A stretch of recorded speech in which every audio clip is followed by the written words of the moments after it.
எழுத்தாளர். அவர் போகணும்னு சொல்லி 4 மணி நேரம் ஆச்சு. அந்த டைமே இருக்கணும் நான் பாவம். ஏன்னா இவர் தூண்டி விட்ட உணர்ச்சி அது, ஒன்றும் இல்லை. அது நான் பேசணும்னு நினச்சேன், தூண்டி விட்ட உணர்ச்சி அது. அவர் இந்த மேற்கு மாவட்டம்ன்றது இருக்கு இல்லைங்களா, அந்த நிலப்பரப்புக்குள்ளே ஒரு அசாத்தியமான எழுத்தை யதார்த்தவாத இலக்கியத்துக்குள்ளே நின்று எழுதிக்கின்னு இருக்கவர் பெருமாள் முருகன். அவரோட நான் ஆரம்ப காலத்தில் நிறைய சண்டைகள் இதெல்லாம் பேசியிருக்கிறேன். ஆனால் அவருடைய இலக்கியத்தோட இந்த பழுங்குதளமும் அவர் எதிர்கொள்கிற விதமும் யாருக்குள்ளே நின்றுக்குன்னு யாராக பேசுகிறாருன்ற இடமும் அதுக்கு என்ன மாதிரியான எதிர்வினை வந்ததுன்றதுலையும் நீங்கள் பார்த்துருக்கலாம். மாதவரம்பாகன் பிரச்சனையில் அதில் கடைசி வரைக்கும் உறுதிப்பாடோடு நின்று சாதியத்தின் பக்கம் நிற்க மாட்டேன் அப்படின்னார். தொடர்ந்து அவர் எழுத்துக்கள்லேயும் ஒடுக்கப்பட்ட மக்களோட நின்றுக்கின்னு இருக்கிற இடங்கள்லையும் ரொம்ப முக்கியமான பங்காற்றியிருக்காரு. தமிழ் சமூகத்துக்குள்ளே சக்கிலியர் வரலாறு வந்த அதுக்கு ஒரு வரலாற்று மதிப்பை கொடுத்து அதை பொருட்படுத்தி ஒரு நல்ல ஒரு மதிப்புரையை அவர் எழுதினார். எழுதி போட்ட அடுத்த வினாடி அவருடைய பேஜுகையும் அவ்வளோ அர்ச்சனைகள், அதை ஷேர் பண்ணவங்களுக்கு எல்லாம் அவ்வளோ ஆபாசமான அர்ச்சனைகள். எல்லாம் ஒரு குறிப்பிட்ட சாதிகள் தான் செய்யுது, மேல் சாதி கிடையாது, அது அடித்தள சாதி. நமக்குள் இருக்கும் பாசிசத்தை என்ன செய்வதுன்னு பூக்கோ கேட்ட மாதிரி இந்த அடித்தள சாதிகள் கிட்ட இருக்கிற சாதிய வன்மத்தை எப்படி யார் தூக்கி போடுறது? இந்த கேள்விகளோட தோழர் அழைக்கிறேன்.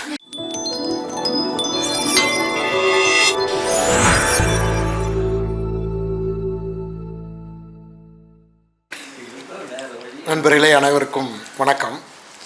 நாங்கள் கூட்டத்துக்கு ரயிலில் நானும் மதிவண்ணனும் வந்துக்கிட்டு இருந்தபோது மதிகிட்ட கேட்டேன், மதி 3 பெரிய பேச்சாளர்கள் இருக்காங்க, அவங்களுக்கு இடையில் என்னையும் நீங்கள் சேர்த்துருக்கீங்களே, நான் எங்கே அவங்களுக்கு மத்தியில் எப்படி பேச போகிறேன் அப்படின்னு சொல்லி கேட்டேன். பார்த்தா 4 பேச்சாளர். ஆமாம், அவர் ஒருங்கிணைப்புங்கிற பேரில் நடுவில் ஒரு சிற்றுரைகளில் பேருரையாக ஆற்றிடுறாரு. தோழர் அருள்மொழி சொன்னாங்க, இதுக்கு நானே பேசியிருந்திருப்பேன் அப்படின்னு. ஏன்னா நான் சொன்னதில் என்ன நான் சொன்னதுக்கு மதி என்ன பதில் சொன்னாருன்னா, கீதா அதிகம் பேச மாட்டாங்க அப்படின்னாரு. நான் சொன்னேன், கீதா இப்போல்லாம் சனி ஞாயிறானா வகுப்பு எடுக்கிறாங்க, அதனால் நிறைய பேசுகிறவங்க ஆயிட்டாங்க, உங்களுக்கு தெரியாது அப்படின்னேன். அதே போல் அவங்க சுகுணா திவாகர் அவர் கவிஞர், பத்திரிகையாளர். ஆனால் இப்போல்லாம் அவர் பேச்சாளர் தான் அவர். அதனால் அதே போல் அருள்மொழி அவங்க கல்லூரி காலத்திலேருந்து எனக்கு தெரியும். கிட்டத்தட்ட நாங்கள் சமகாலத்தில் படித்தவங்க.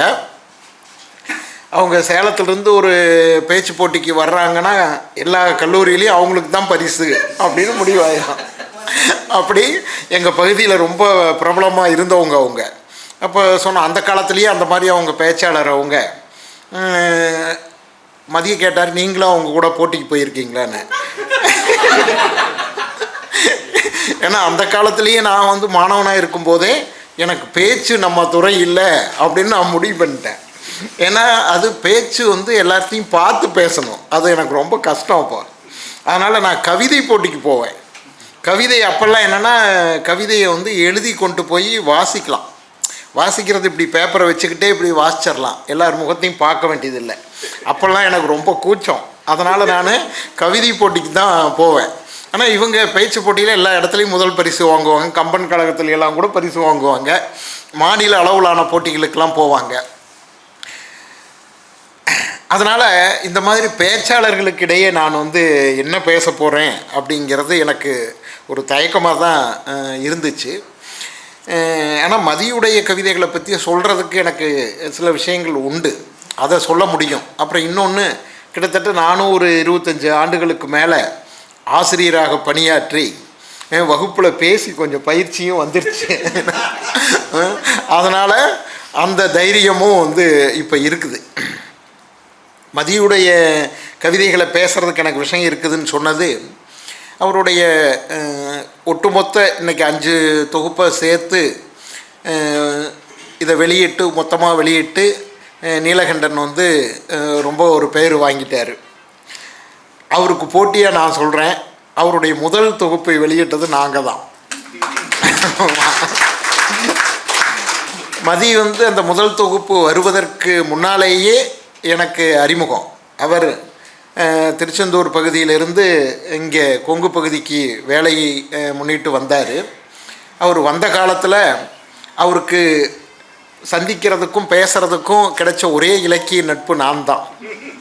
அதனால் நான் அப்போ ஆத்தூர் கல்லூரியில் வேலை செஞ்சுட்டு இருந்தேன் 96. மதி 97 வந்தீங்கன்னு நினைக்கிறேன். ஆமாம், 97 அவர் வந்து பெருந்துறை மருத்துவமனைக்கு வேலைக்கு வந்தார். ஏதோ ஒரு விதத்தில் எங்களுக்குள்ள ஒரு நட்பு ஏற்பட்டு ஒரு பெரும்பாலும் ஒரு வாரம் விட்டோ அல்லது 2 வாரத்துக்கு ஒரு முறையோ அவர் வந்து சனி ஞாயிறு எங்கள் ஊருக்கு வந்துடுவார். ஈரோட்டிலிருந்து பெருந்துறையிலிருந்து திருச்செங்கோட்டுக்கு வந்துடுவார். ஒரு நாள் முழுக்க எப்படியும் இருப்பார் அவர். நாங்கள் அந்த காலகட்டத்தில் எங்களுக்கு இருந்த இலக்கிய புரிதலில் அது தொடர்பாக ஏதோ பேசுவோம். அப்படி உருவான ஒரு இலக்கிய நட்பு கிட்டத்தட்ட இப்போ 30 ஆண்டுகள் அந்த நட்புக்கு வயசு. இந்த 30 ஆண்டுகள் இடையில் பெரும்பாலும் ரொம்ப பெரிய இடைவெளியெல்லாம் இல்லாமல் அந்த நட்பு தொடர்ந்து கொண்டே தான் வந்திருக்கு. கருத்து வேறுபாடுகள்லாம் பல விஷயங்களில் இருந்தாலும் கூட நட்பு தொடர்ந்து கொண்டே தான் வந்திருக்கு. நான் ஆத்தூரில் வேலை செஞ்ச அந்த காலகட்டத்தில் இன்னும் 2 நண்பர்கள் வந்து எனக்கு இந்த மாதிரி வாசிக்கக்கூடிய இலக்கிய ஈடுபாடு உள்ள நண்பர்கள் அமைஞ்சாங்க. இப்போ திருச்சி ஈவேரா கல்லூரியில், பெரியார் கல்லூரியில் வேலை செய்யக்கூடிய காசி மாரியப்பன், பேராசிரியர் காசி மாரியப்பன், அதே போல் கிருஷ்ணகிரியில் இப்போ இருக்கக்கூடிய வெங்கடேசன், நாங்கள் 3 பேரும் அப்போது ஒன்றா அறை எடுத்து ஒரு வீட்டில் தங்கியிருந்தோம்.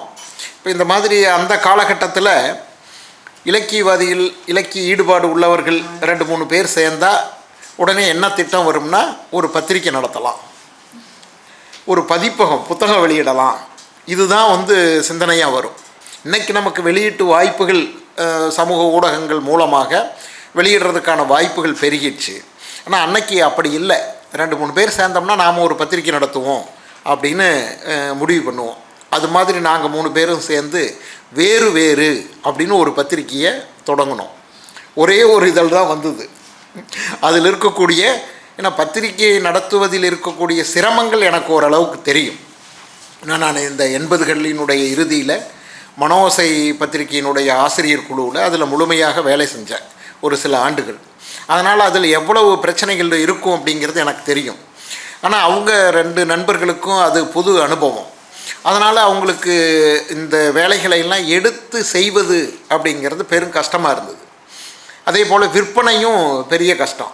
நாம் அப்போல்லாம் அனுப்புவோம், திரும்ப பணம் வராது. அந்த மாதிரி அப்போ கையிலிருந்து தான் ஒவ்வொரு இதழுக்கும் போடணும்.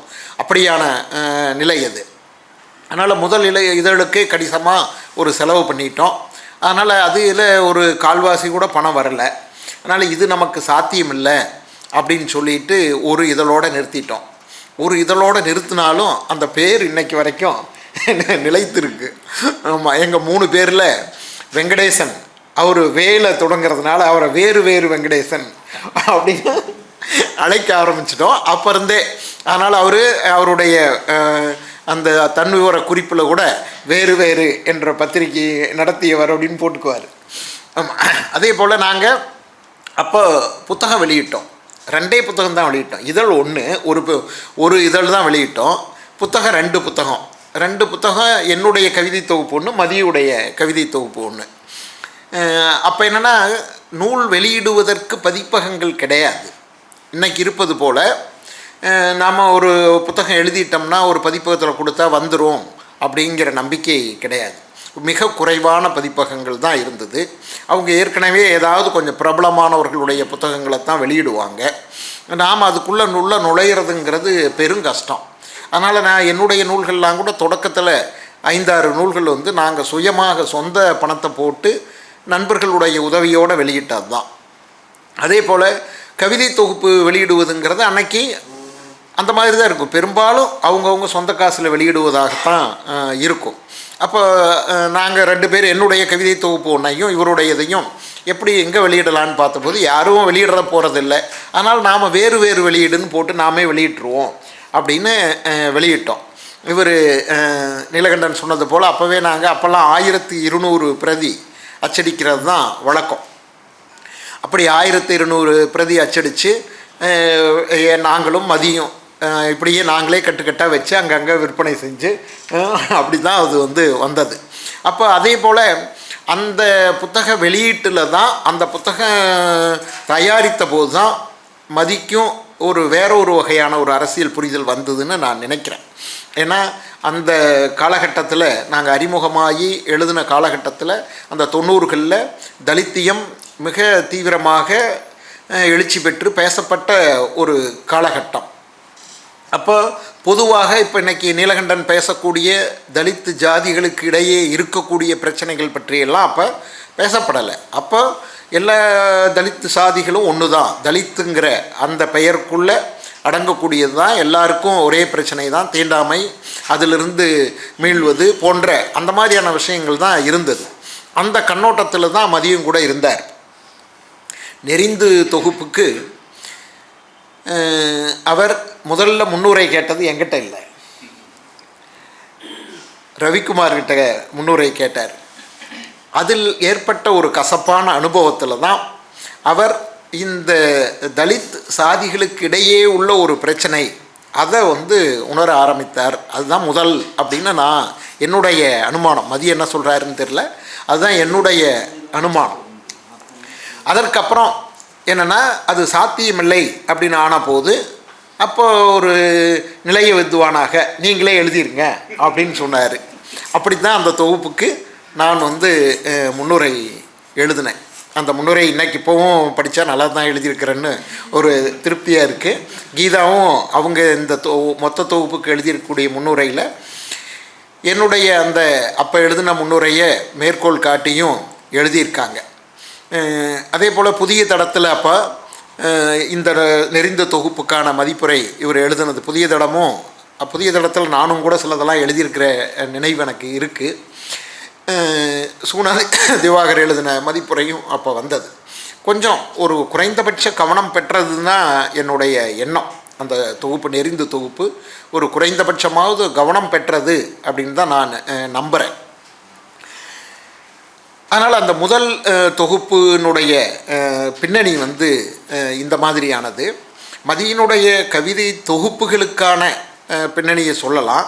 அதே போல் அவருடைய கவிதைகள் உருவானதுக்கான சில பின்னணியையும் கூட நாம் சொல்லலாம்.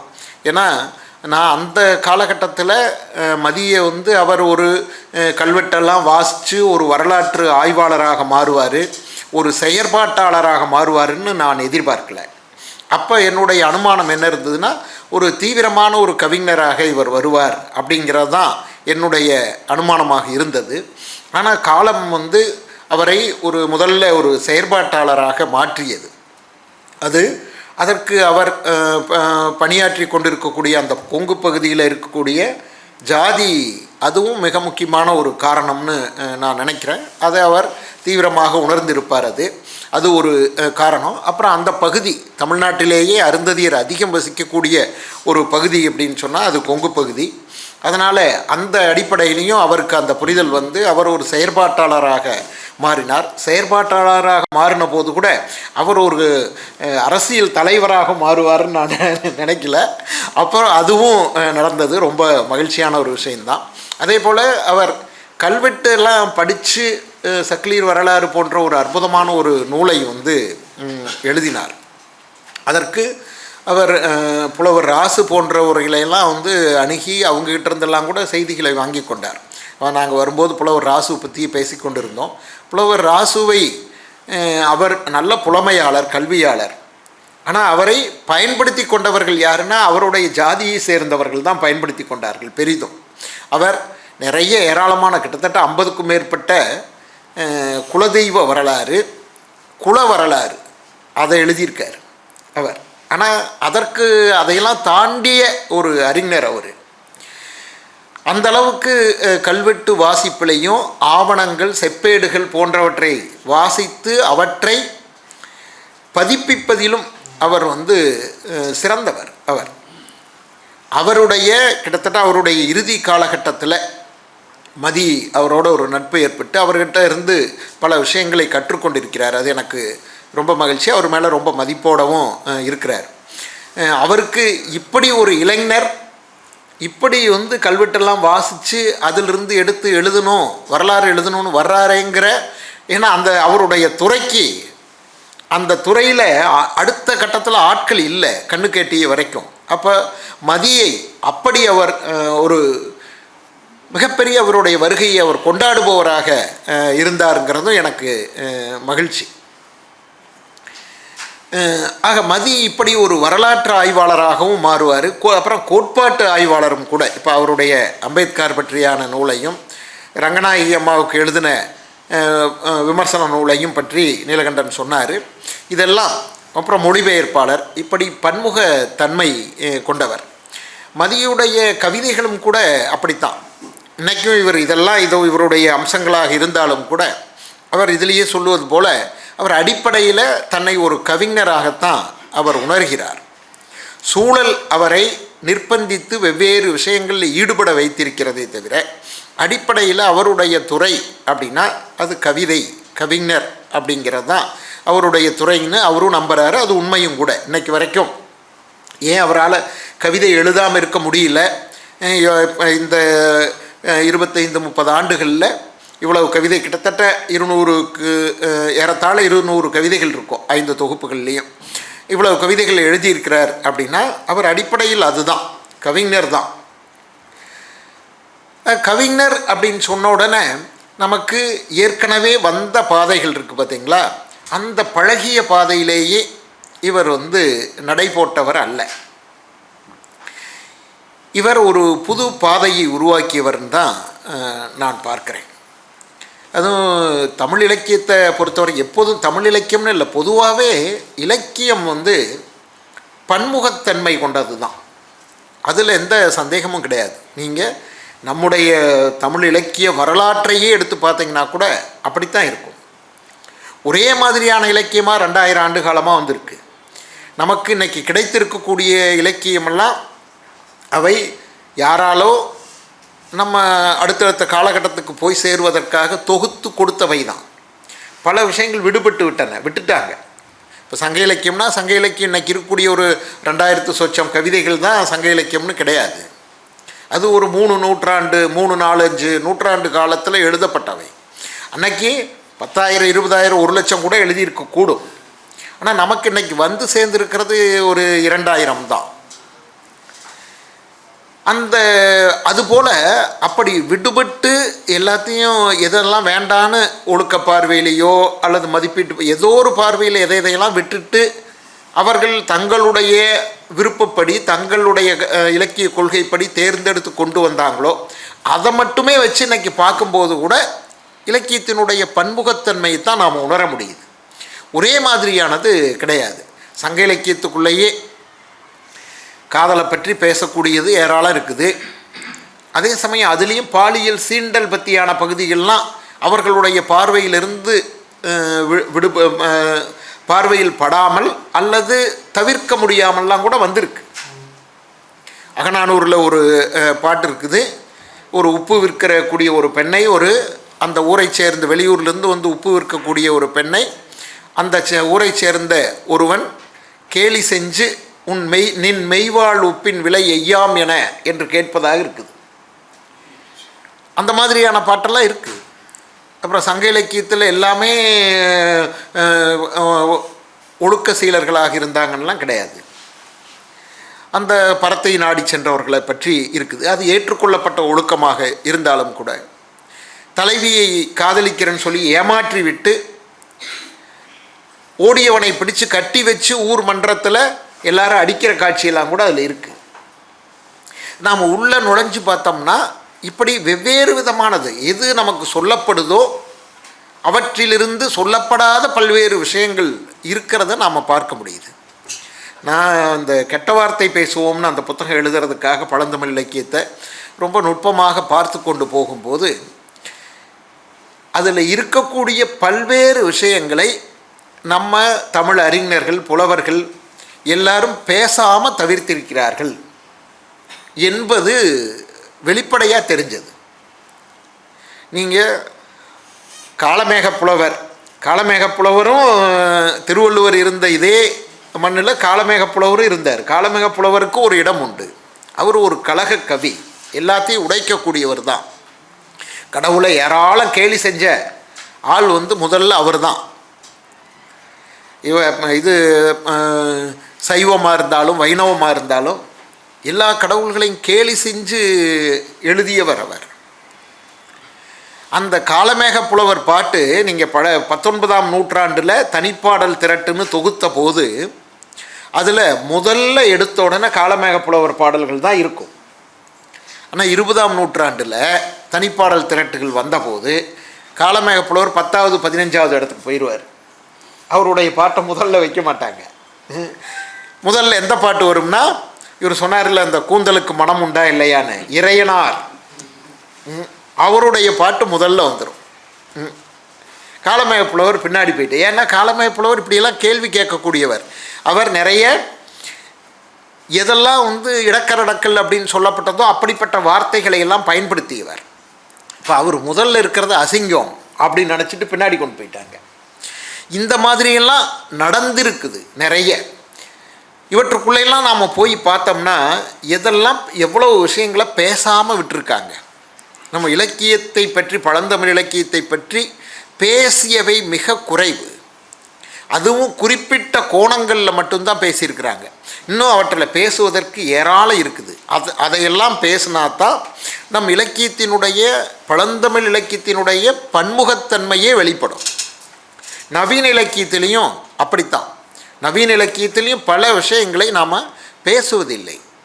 1990களில் தலித் குரலும் பெண்களுடைய குரலும் இலக்கியத்தில் ஒலிக்க ஆரம்பித்ததுக்கு அப்புறம்தான் நவீன இலக்கியம் பன்முகத்தன்மையை நோக்கி சென்றது அப்படின்னு நான் நினைக்கிறேன். அதுக்கு முன்னால் அந்த காலகட்டத்தில் இந்த 2 குரல்கள் வந்தபோது அதுக்கு முன்னால் எழுதினவர்கள் மேலெல்லாம் கடுமையான விமர்சனங்கள் வைக்கப்பட்டன.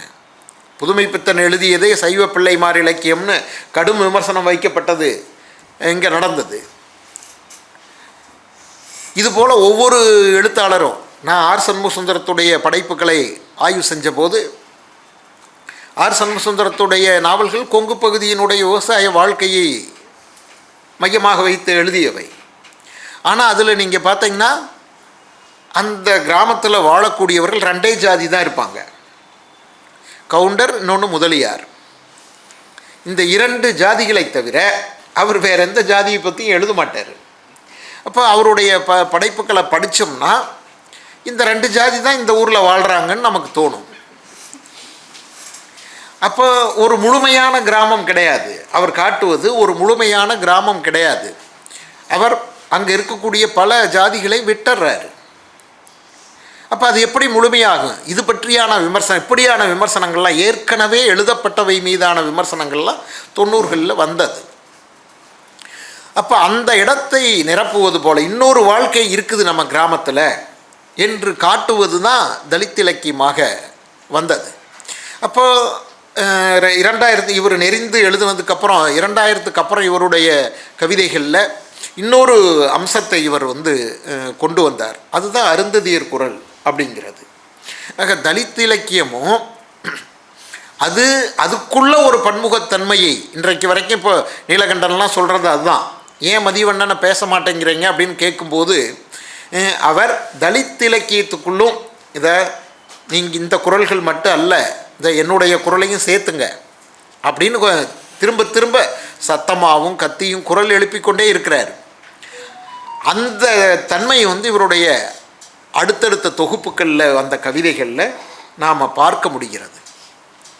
ஆகவே நாம் யாரை நோக்கி மதிவண்ணன் கவிதையை பற்றி பேசணும்னு நாம் கேட்குறோம் அப்படின்னா, இன்றைக்கி இந்த இலக்கிய உலகில் கலை பிரச்சாரம் இப்படியெல்லாம் பிரிச்செல்லாம் பேசிக்கொண்டிருந்த அந்த கூட்டத்தை நோக்கி அல்ல. இன்றைக்கி தலித் இலக்கிய குரல்களுக்குள்ளேயே அதை பற்றி பேசுபவர்களே ஏன் மதிவண்ணனை நீங்கள் விடுறீங்கிற கேள்வியை நாம் கேட்க வேண்டி இருக்குது. அது அந்த குரல் அவருடைய இதில் வலுவாக ஒலிக்கிறது. அதனால் இதில் இவருடைய கவிதைகளில் வெளிப்படக்கூடிய அருந்ததியர் சார்ந்த வாழ்க்கை அம்சங்கள் இருக்குது பாருங்கள், அது ரொம்ப முக்கியமானது. அவர் பதிவு பண்ணியிருக்கக்கூடியது ஒரு இதுவரைக்கும் பதிவாகாத மிக முக்கியமான ஒரு வாழ்க்கை பதிவு. அது அந்த வாழ்க்கை பதிவு அனுபவத்திலிருந்து வரக்கூடியது. இந்த அம்சங்களை வைத்து கொண்டு தான் அவர் தன்னுடைய குரலை பொதுவெளியில் வைக்கிறார். ஆகவே நவீன இலக்கியத்தில் எப்படி தலித் இலக்கியமும் பெண்ணியமும் ஒரு பன்முகத்தன்மையை கோரி வந்தனவோ, அதுபோல் தலித் இலக்கியத்துக்குள்ளேயே ஒரு பன்முகத்தன்மையை கோருபவை அவருடையதுன்னு நான் நினைக்கிறேன். அந்த வகையில் மதிவண்ணனுடைய கவிதைகள் மிக முக்கியமான கவிதைகள். கீதாவும் சரி, இவர் சுகுணா திவாகரும் இந்த கவிதையினுடைய பல்வேறு அம்சங்களை எடுத்து பேசினாங்க. இன்னும் இதுக்கு மேலே அதில் இருக்கக்கூடிய எதிர்மரபு இந்த விஷயங்கள்லாம் நானும் என்னுடைய முதல் தொகுப்பு முன்னுரையில் நான் சொல்லியிருக்கேன். அதெல்லாம் அவரிடம் பிற்பாடு இன்னும் நல்லா விரிவடைஞ்சு வந்ததை நாம் பார்க்க முடியுது. இதற்கு மேலே நாம் இவரதில் சொல்ல வேண்டிய விஷயங்கள் என்ன, இவங்க பேசுனதுக்கு மேலே அப்படின்னு சொல்லி பார்த்தா, சுகுணா திவாகர் ஒன்றை தொட்டார். விக்ரமாதித்யன் அவருக்கு இவர் எழுதின ஒரு பதில் கவிதையை அவர் சுட்டிக்காட்டினார். அதாவது ஏற்கனவே இங்கே நிலவிக் கொண்டிருக்கக்கூடிய இலக்கிய அழகியல் பற்றியான கேள்வியை தொடர்ந்து மதி எழுப்பிக்கொண்டே இருக்கிறார். அவர் கவிதையில் மட்டும் இல்லை, அவர் நேரடியாகவும் சில பேரை நோக்கி சந்தர்ப்பம் வாய்க்கும் போதெல்லாம் அவர் குரல் எழுப்புவதை பார்க்கலாம். அவங்கள நோக்கி கேள்வி கேட்குறாரு. இதில் விக்ரமாதித்யன் அவர்கிட்ட அந்த வரலாறு பற்றி நாங்கள் பேசினோம். இப்போ இதில் இவர் சக்லியர் வரலாறு எழுதுறதுக்கு பலவற்றை தேடி போகிற மாதிரி இவருடைய கவிதைகள் உருவான பின்னணியையும் நாம் இன்றைக்கி மறந்து போயிடுச்சு. அதையெல்லாம் தேடி போக வேண்டிய அவசியம் இருக்குது. விக்ரமாதித்யனுக்கு ஏன் அவர் ஒரு பதில் கவிதை எழுத வேண்டி நேர்கிறது அப்படின்னா, அவர் மக்களை பற்றி நீங்கள் ஏன் எழுத மாட்டேங்கிறீங்கன்னு ஒரு பேட்டியில் கேள்வி கேட்டபோது அவர் அதுக்கு ஏளனமாக பதில் சொன்னார். அதே போல் அவர் ஏளனமாக ஒரு கவிதை எழுதினார், மக்கள் பற்றி எழுதக்கூடிய கவிதை கிண்டல் செய்வது போல். அப்போ அதற்கு பதில் சொல்லி இவர் ஒரு கவிதை எழுதுகிறார். இப்போ நீங்கள் சொல்லக்கூடிய வாழ்க்கையில் இல்லை நாங்கள் சொல்லக்கூடிய ஒரு வாழ்க்கை இருக்குது பாரு, இதை என்ன நீங்கள் எப்படி பார்க்குறீங்கன்னு அதில் கேட்குறாரு. அதுதான்.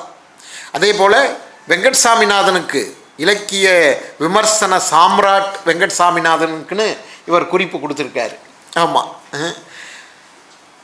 அந்த கவிதையும் அந்த மாதிரி உருவான ஒரு கவிதை தான்.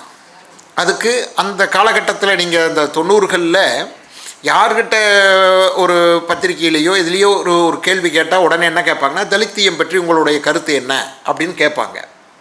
அப்படி கேட்டபோது அவர் ஏதோ அதில் தலித்தியமாவது காரியமாவது அப்படின்னு ஏதோ அந்த மாதிரி ரொம்ப உதாசீனமாக பதில் சொன்னார். இப்போ அதற்கு பதில் சொல்லி மதி எழுதுனது தான் அந்த கவிதை. அதே போல் ஞானக்கூத்தனுடைய கவிதை, இது நீங்கள் அரசியல் கவிதைகளை பற்றி பேசும்போது தமிழ்தான் எங்கள் மூச்சு அப்படின்னா இது பிரச்சார கவிதை அப்படின்ருவாங்க. இது அரசியல் அப்பட்டமாக பேசுது, பிரச்சார கவிதை அப்படின்ருவாங்க. தமிழ்தான் எனக்கும் மூச்சு, அதை ஆனால் பிறர் மேல் விடமாட்டேன் அப்படின்னு சொன்னால் அது நல்ல கவிதை அப்படின்ருவாங்க, அழகியல் கவிதை அப்படின்ருவாங்க.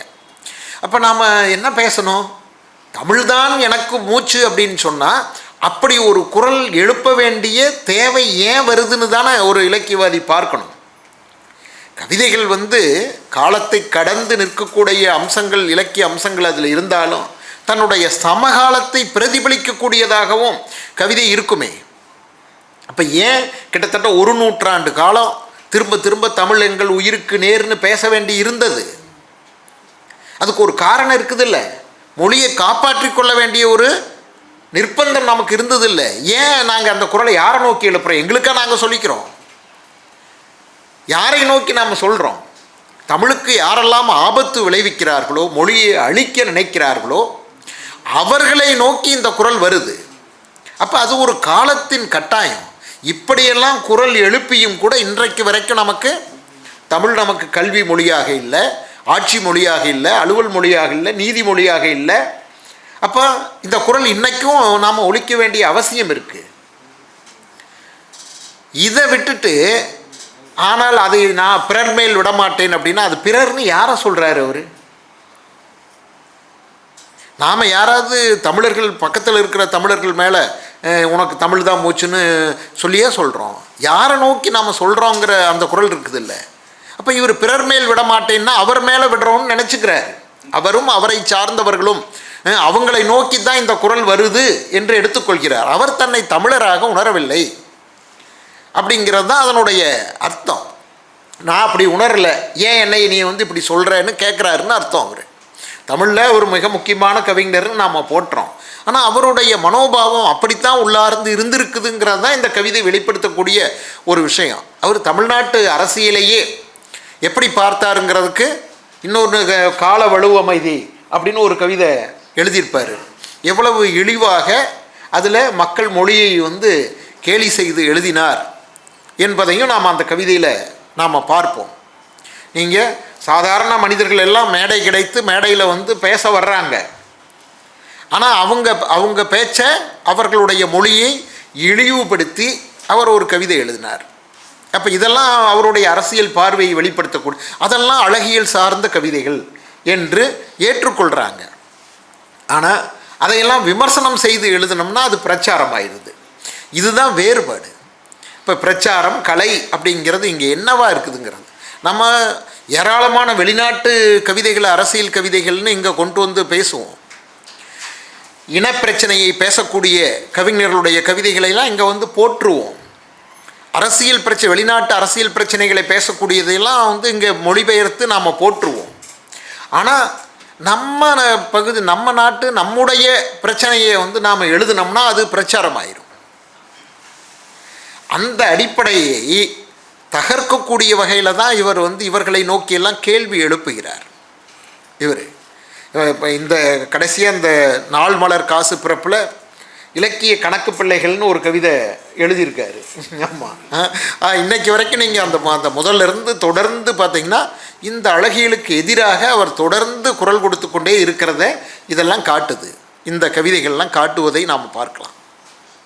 இதேபோல் இவர் மதியுடைய கவிதைகளை மொத்தமாக நாம் வாசிக்கும்போது இவருடைய கவிதைகளில் ஜாதி மட்டும் கிடையாது, ஜாதி பிரச்சனை ஒன்று தான் ஒரு கவிஞனுக்குரிய கருப்பொருள்னு கிடையாது.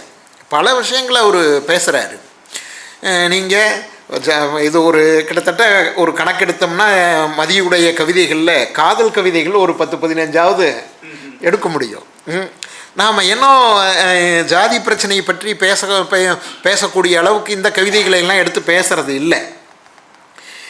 எந்த இதுவுமே இல்லாத நம்ம ஒரு சங்க அகக்கவிதையோட இணை வச்சு பேசக்கூடிய வகையில் சில கவிதைகளை எல்லாம் எழுதியிருக்கார்.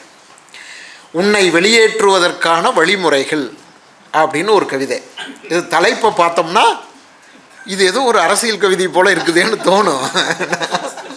ஆனால் இது தீவிரமான ஒரு காதல் கவிதை. இது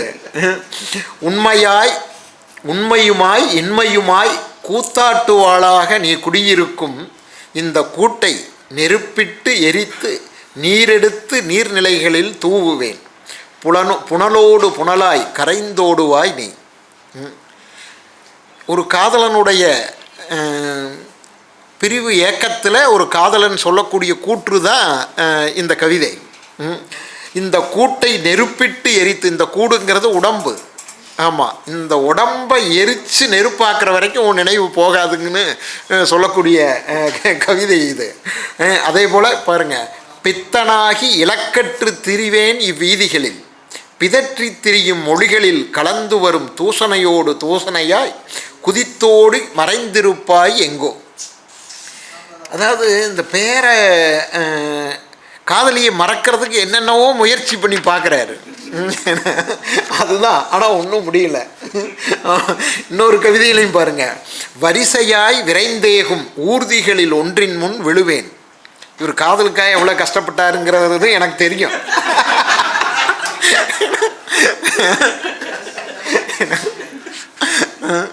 அவங்க மனைவி இன்னைக்கு வரல, அவங்களுக்கு இந்த கவிதையை சொன்னோம்னா உண்மையில் மதி மேலே இன்னும் கொஞ்சம் மதிப்பு தான் அவங்களுக்கு கூடும். வரிசையாய் விரைந்தேகும் ஊர்திகளின் ஒன்றின் முன் விழுவேன். பாருங்க, ஒரு காதல் வந்து என்ன செய்ய வைக்குதுன்னு பாருங்க. ஒன்றன் பின் ஒன்றாய் மாறி மாறி அவை நசுக்கி பிதுக்கிய பின் மெலிதாய் படிந்திருக்கும் அத்தசை படலத்திலிருந்து நிச்சயமாய் வெளியேறி இருப்பாய் நீ. ஒரு காதலியை தனக்குள்ளிருந்து வெளியேற்றுவதுங்கிறது அத்தனை சாதாரணமானது கிடையாது. அதனால் அப்படியான ஒரு உணர்வு நிலையில் எழுதின கவிதைகளும் இதில் இருக்குது.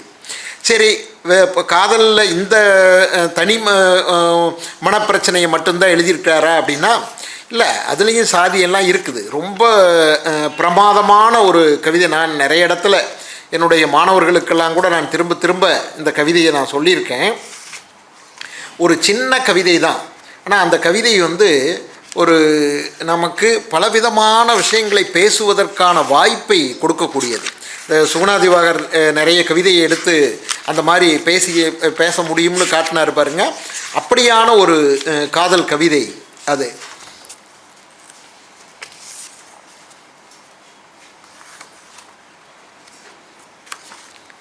எங்க மதி முல்லை கொடி. ஆமாம், பாருங்க. எப்படி ஒன்றாய் வளர்க்கப் போகிறோம் இந்த முற்றத்தில், சோறு போடும் பன்றிகளையும் நீ கொண்டு வரும் முல்லை செடியையும். இவ்வளோதான் இந்த கவிதை.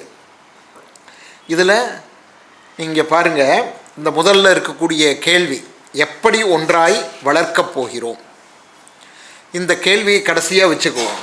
இப்போ பாருங்கள், இந்த முற்றத்தில் சோறு போடும் பன்றிகளையும், சோறு போடும் பன்றிகளை, பன்றிக்கு சோறு போட்டு வளர்க்கறது இல்லை, பன்றி தான் சோறு போடுது. ஆமாம், ஆதாரம், குடும்பத்துக்கான நிதி ஆதாரம் அதுதான். அதனால் சோறு போடும் பன்றிகள் அப்படின்னு எழுதுகிறாரு. அடுத்தது இன்னொரு வாழ்க்கை, நீ கொண்டு வரும் முல்லை செடியையும். நமக்கு வீட்டு முற்றத்தில் முல்லை செடி வளர்க்கிறது, இது எந்த காலகட்டத்தில் வந்திருக்கும் அப்படின்னு நாம் அதை கூட யோசித்து பார்க்கணும். வீட்டு முற்றங்களில் நடுத்தர குடும்பங்கள், இன்றைக்கு இருக்கக்கூடிய வீட்டு அமைப்பு, இதெல்லாம் வந்தபோது தான் வீட்டு வாசலை ஒட்டி அல்லது மதில் சுவருக்கு வெளியில் ஒரு முல்லை செடி, ஒரு முல்லைக்கொடியை வளர்க்கக்கூடிய அது வந்திருக்கும். மாலை நேரத்தில் பூ பறிக்கிறது, இந்த அம்சங்கள்லாம் ஒரு நடுத்தர வர்க்க வாழ்வு சார்ந்தது. இப்போ நடுத்தர வர்க்க வாழ்வு எந்தெந்த ஜாதிகளுக்கு நமக்கு முதலில் வாய்த்தது அப்படிங்கிறது எல்லாமும் நம்ம கணக்கில் வச்சு பார்க்கணும். அப்போ இது ஒரு வாழ்க்கை. இந்த முல்லைக்கொடி அப்படிங்கிற அந்த சொல் இருக்குது பாருங்க, அது நமக்கு அதுக்கு பின்னால் நாம் தொடர்ந்து போனோம்னா அது ஒரு பெரிய வாழ்க்கையை, ஒரு விதமான ஒரு வாழ்க்கையை நமக்கு நோக்கி கொண்டு போகும். அது அதே போல் இந்த சோறு போடும் பன்றிகளை நோக்கி பின்னால் போனோம்னா அது ஒரு வகையான வாழ்க்கையை நாம் காட்டும். இப்போ இந்த இரண்டு வாழ்க்கையும் இணையக்கூடிய புள்ளி தான் காதல். அப்போ அதில் ஒரு கேள்வி, முக்கியமான கேள்வி வருது, எப்படி ஒன்றாய் வளர்க்கப் போகிறோம் அப்படின்னா, இங்கே பன்றி வளர்க்குறதும் முல்லைக்கொடி வளர்க்குறதையும் அவர் சொல்லலை. அது ஒரு குறியீடு, அவ்வளவுதான். இரண்டு வாழ்க்கைக்கான குறியீடு, அவ்வளவுதான். ஆனால் இரண்டு மனோபாவங்கள், வாழ்க்கை இரண்டு வகையான வாழ்க்கை இருந்துன்னா இரண்டு வகையான மனோபாவம் கட்டாயம் இருக்கும். அப்போ இந்த இரண்டு வகையான மனோபாவமும் இணைந்து எப்படி பயணிக்கப் போகிறது அப்படிங்கிற கேள்வி தான். அது இந்த கவிதை, காதல் கவிதைக்குள்ளே அந்த அம்சம் வந்து இவ்வளவு விரிவான ஒரு பார்வையை நமக்கு தரக்கூடியதாக இருக்குது. இது போன்ற பல கவிதைகள் மதியுடையதில் இருக்குது. அந்த கவிதைகளை மட்டும் தனித்து எடுத்து பார்க்கணுன்னு எனக்கு ஒரு ஆசை இருக்குது, பார்ப்போம்.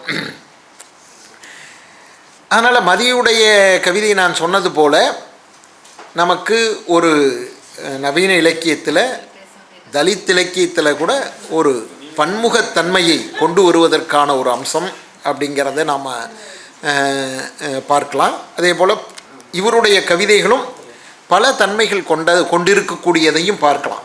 இப்போ இவர் நாள் மலர் காசு பிறப்பு தொகுப்புக்கும் நெறிந்து தொகுப்புக்குமான வேறுபாடு இந்த 25-30 ஆண்டுகளில் அவருடைய பயணம் அப்படிங்கிறது எப்படியெல்லாம் மாறி வந்திருக்கிறது மொழி அமைப்பில், அது நிறைய பேர் சொன்னாங்க. அதனால் அந்த அம்சங்களையெல்லாம் நான் விட்டுட்டு இந்த 2 விஷயங்களை மட்டும் சொல்லி நான் முடிச்சுக்கிறேன்.